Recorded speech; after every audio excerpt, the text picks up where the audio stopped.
and I hope that that has had some effect, but it's too early to tell. We, of course, follow the cases of the bloggers that have already been arrested very, very closely. We make our views known to the Vietnamese government very, very strongly, and we hope that they will release the people that they have imprisoned for expressing their political views. And this has always been our very, very strong position. In freedom of religion, the situation is more mixed. The government is registering more churches. The government relations with the Catholic Church are improving. I visited the Lavang pilgrimage site in February. Was that in February, Michael? In February. And Lavang, the rector of the Lavang pilgrimage site, told me that they get around 200,000 pilgrims, Catholic pilgrims, from all over Vietnam every year, and they're building a new pilgrimage center there. So the situation is mixed, but there's a lot of work to do, and I try to help by visiting local areas and visiting churches and making sure that everybody knows that we take a very strong interest in freedom of religion. For example, I was in Dien Bien Phu in March, and I visited house churches in Dien Bien Phu, both Catholic and Protestant, and I'm happy to report that the congregations there are extremely enthusiastic, and they crowded into the church buildings I visited, and these were very important events for the local churches. So what I do with regard to freedom of religion is go out and make sure that everybody knows that we are very, very strongly interested in this, and that alone often has a positive effect. In trafficking in persons, we've seen some improvements. The Vietnamese government promulgated a new law, anti-trafficking law, last year. They're spending $15 million a year on implementing that law. They have established centers for victims of trafficking. Again, we've seen some improvements, but there's a lot of work to do. And your attention to trafficking in persons, your attention to freedom of religion and freedom of association and expression is very, very important. And it ensures that people in Vietnam continue to know that there is a strong interest in the United States, not only among the Vietnamese American community, but in the community among American people at large. And this is very important. The next question comes from Mr. Phong Nguyen, President of the Vietnamese American Community of New York. What is your view and opinion on the legislation Human Rights 1897 that just passed the House of Representatives? How is it going to affect your work in Vietnam in human rights? Thank you very much. You may not be satisfied with this answer, but as a member of the executive branch, I can't comment on legislation pending before Congress. That's called separation of power. The next question is you've indicated that you have to build political support for the PTT, Pan-Pacific Economic Partnership. How specifically will the Congress play in this executive function? Well, we're negotiating the Trans-Pacific Partnership right now with our 12 partners. There are 12 members altogether in the Trans-Pacific Partnership, including the United States, Canada, Mexico, Vietnam, Japan, Singapore, Malaysia, and Australia, New Zealand, and several others. So the TPP is a big negotiation. I believe we are engaged in a negotiating round right now. We hope to finish the negotiation by the end of the year. It's about the agreement will be about that thick, and when we finish that, the administration will decide when the right time to submit it to Congress is, and it will be that period between the conclusion of the negotiation and congressional consideration of Trans-Pacific Partnership that will be important. And that will be a time when we will be talking to the Vietnamese very intensively on the subject of human rights. The following question comes from a Vietnamese American in Virginia. Mr. Ambassador, I will be blunt with you. The U.S. is providing Vietnam with a lot of aid in educational scholarships. For example, $5 million in Fulbright, $5 million in Vietnam Education Foundation, nearly $100 million in PEPFAR, which is the President's Emergency Program for AIDS Relief. But Vietnam continues to violate the human rights of the Vietnamese people. When will the U.S. recognize this absurdity and put condition on such aid? Well, I think my position on human rights conditions in Vietnam is very clear. I think the U.S. government's position on human rights is very clear, and we make our views very clear to the Vietnamese at every possible opportunity. And at the same time, we provide humanitarian assistance and assistance in education. These are fundamental issues that not only relate to human rights, but relate to the quality of life in general. And if we weren't engaging the Vietnamese government and the Vietnamese people on economic issues, if we weren't engaging the Vietnamese on regional diplomatic issues, if we weren't working with the Vietnamese and welcoming Vietnamese students to the United States, if we weren't doing any of those, it would be much, much, much more difficult to engage them on the subject of human rights.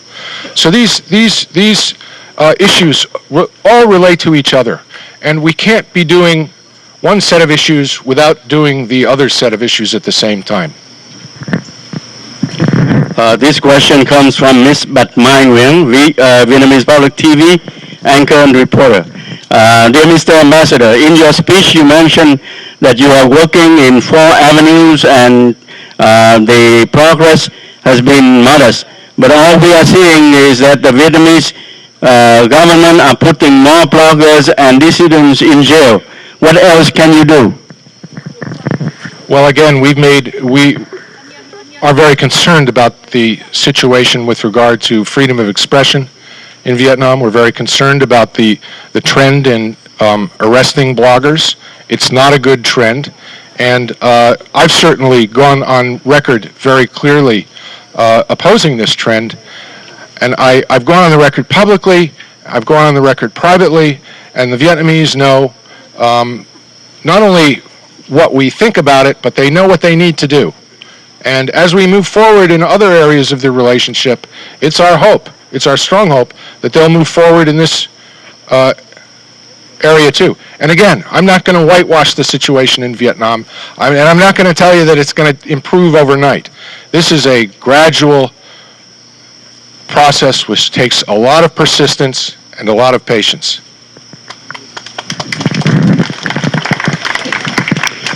This question comes from Mr. Đức Tran, a reporter for the BBC. Can you shed some light on the details about the so-called comprehensive partnership that's been formed between the U.S. and Vietnam after President Chiang's trip? And what is the difference between the U.S.-Vietnam comprehensive partnership and the relationship that Vietnam has with China that is called comprehensive strategic partnership? I was asked a question very similar to this by a Vietnamese journalist in Hanoi last week, and my answer was, it's less important to us whether you call it a strategic partnership or a comprehensive partnership or a comprehensive strategic partnership or a strategic comprehensive partnership. What's important is that it's a partnership. And the joint statement that we released in connection with President Song's visit here and the announcement of this comprehensive partnership was partly an effort to document publicly the efforts we have made bilaterally in the past few years, and also an effort to publicly lay out an agenda for bilateral relations. And that agenda includes economic and trade issues. It includes diplomatic and strategic issues, and it includes a robust dialogue on human rights. This question comes from Mr. Lung Vu, President and producer of PhoBolsaTV. You've been in Vietnam for nearly 2 years. What is the accomplishment that you are most proud of? That I went to Bac Lieu province and had lunch with the party secretary and drank a lot and ate a lot of snake, and I made it through that lunch. That's one thing, but I think we've had some accomplishments my embassy has supported the Trans-Pacific Partnership Agreement negotiations very, very strongly. The lead in that is the U.S. Trade Representative's office. We have worked with the Vietnamese diplomatically in the region to make sure that issues like the South China Sea remain on the ASEAN agenda, remain on the regional diplomatic agenda. And we have worked with the Vietnamese on human rights, including the release of Richard Nguyen and the release of Lê Công Dinh. And it's my hope that we'll have more releases in the future.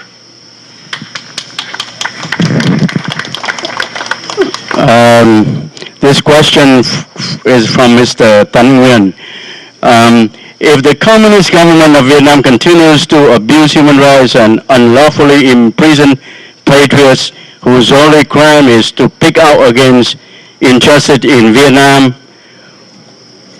what is the United States stance in this matter, and what can you do specifically to put Vietnam on the CPC list? Let me address the issue of the CPC list. The law establishing this list is very specific, and countries that are put on that list need to have shown that they have systematic, widespread, and egregious abuses of religious freedom.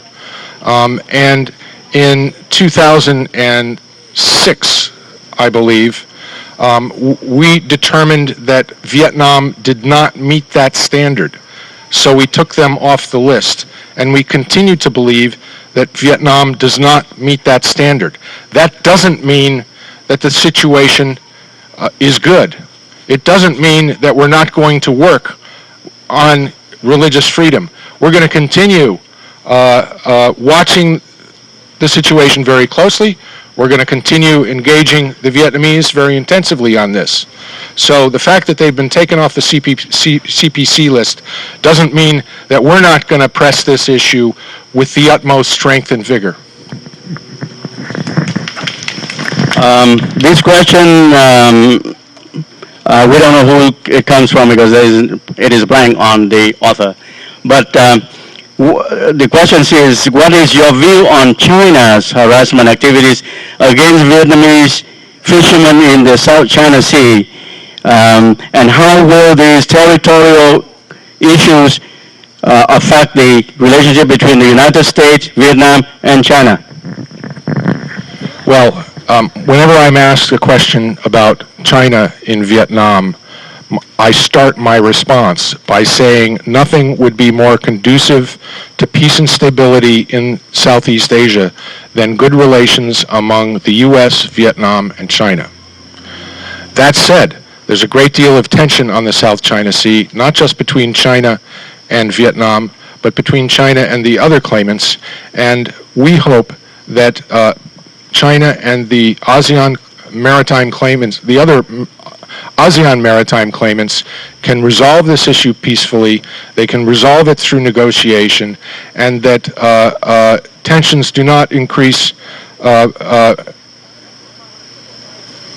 as we try to negotiate a code of conduct on the South China Sea. What's important is that the claimants achieve a code of conduct which allows them to manage their conflicting claims without creating all this tension.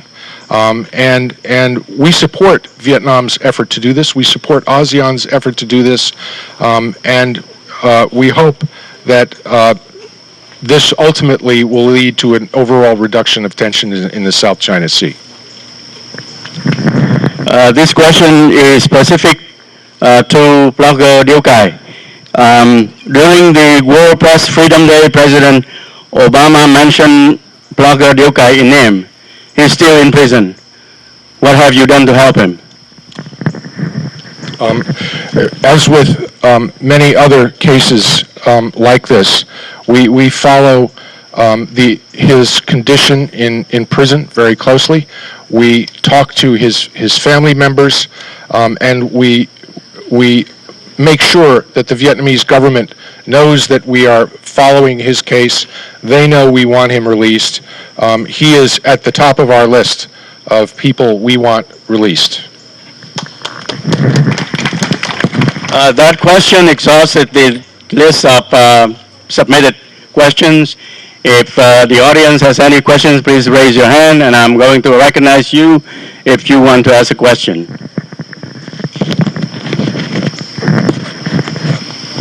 Yes, Mr. Wilmerton is the one of the president. Human Rights Network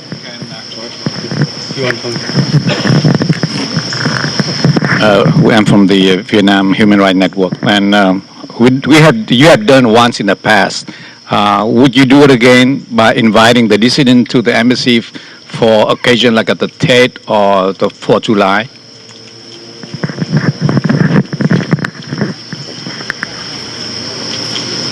Let me break that question down into two parts.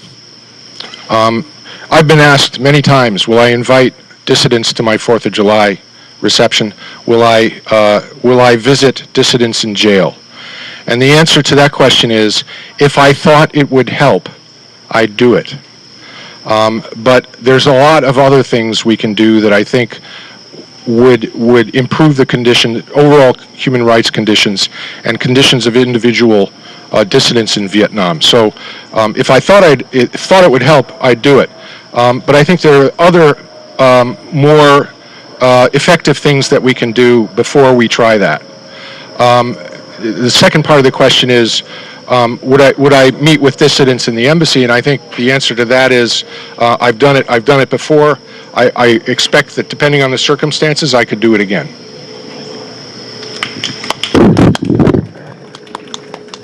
Which one you already from PhoBolsaTV? You already asked question, let the other people have.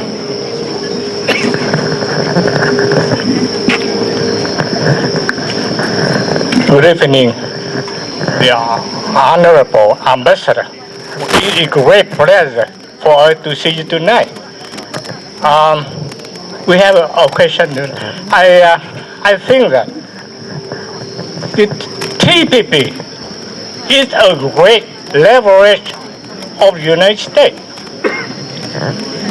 And leverage for the TPP, that is a great leverage. But Vietnam deserves political reform, political change. But so far, Vietnam have not do anything about political change, no change. So my thought that, how can, as you say, the TPP want to conclude this year? So early, I think the Vietnam have a little bit improvement. That is respond to some pressure. In response to some pressure, that not really political reform, but we need political reform from the Vietnam. Only that way. So my wondering is how can, as you say, the TPP can be reached this year. That is our worry so much. Thank you. Let me talk about political reform very briefly. First, Vietnamese have taken modest, and I stress modest, steps in political reform.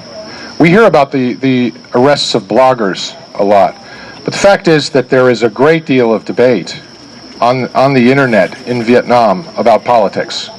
And not everybody gets arrested for voicing political views on the internet. So there's a great deal of ferment in the internet in Vietnam, and Vietnamese leaders pay close attention to that. They pay very close attention to that. There's a great deal of concern about the issue of corruption, in particular, in things people say on the internet. So, and the government knows that this is a problem. And one of the things they're doing to address this, and again, it's modest but interesting, is they are strengthening the National Assembly. And they're also redrafting the Constitution. And I don't expect a political revolution overnight here, but the fact that they released a draft of the Constitution and requested public comments is worthy of note. It's worthy of note. The fact that the fact that they are calling ministers to the National Assembly to testify, including the Prime Minister, publicly is worthy of note. The fact that they're considering starting a televised coverage of National Assembly sessions is very, very interesting. And I urge you to pay close attention to this, because if there is going to be political reform in the short to medium term in Vietnam, it's going to come via the National Assembly. Second, let's talk about economic reform a little. Vietnamese efforts in economic reform in the past few years have been limited. But there is a group of people in Vietnam at senior levels who believe that Trans-Pacific Partnership will assist Vietnamese in reforming their economy. They don't talk about this very much, but there is a group of reform-oriented leaders in Vietnam who want to use TPP not only to increase exports to the United States, but to reform their own economy, particularly the state-owned sector. So I urge you to have a look at this.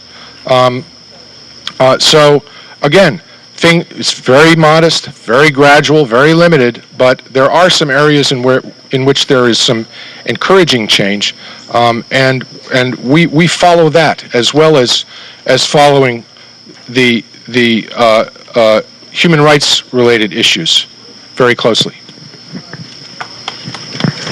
Thank you.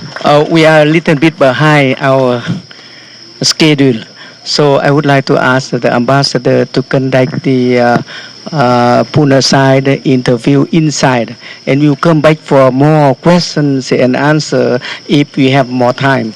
So meanwhile, please enjoy the food and the drink, and we are waiting for the ambassador to finish the Pune side interview. Thank you.